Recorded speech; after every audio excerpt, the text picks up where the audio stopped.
So, Jared, I'm going to be putting this on my TikTok to see if somebody can answer me what happened to this electrode.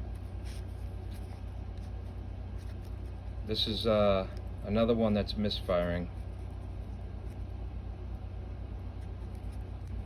See if you can see a clue.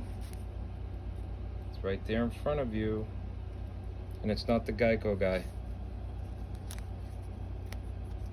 Not the Geico lizard. What happened to this electrode? It's gonna be a good one.